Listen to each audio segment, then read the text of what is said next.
আমার দাদি এককালে কইতো তরকারিতে নুন আর মানসির সামনে কথা একটু বুঝে শুনে দিস। তখন বুঝিনি রে বাবা, সংসার করতে আইসে এখন তা হাড়ে হাড়ে টের পাইছি। আসসালামু আলাইকুম, সিলিপুর হাউসের নতুন একটা ভিডিওতে আপনাকে স্বাগত। ঘেয়েমি গোশ খাইয়ে খাইয়ে দাঁতে একবারে ছালাপোলা পড়ে গেছে। তাই আজকে নতুন নিয়মে সুস্বাদু গোশের রেসিপি নিয়ে আইছি। এই যে খানিকটা তেলের মধ্যে গরম মশলা ভেজে নিয়ে নিলাম কটা চিকেন, যেটারে সবাই বলে মুরগির গোস্ত।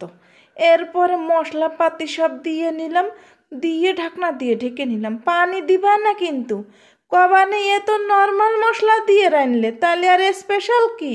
হ্যাঁ বাবা, খেলা তো বাকি। দেখিসাও কত ডিক পিএস কলি মেরে দিলাম, আর দিলাম এক গাদা খানিক ধনে পাতা কুচি।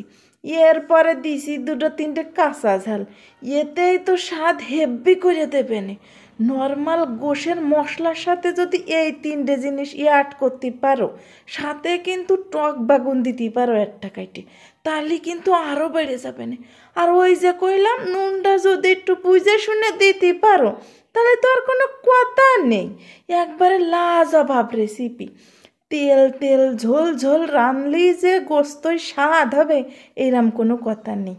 একদিন একটু এইরাম কইরে রাইন দে চাকুম চুকুম করে খাইয়ে দেখে নে কিরাম লাগে।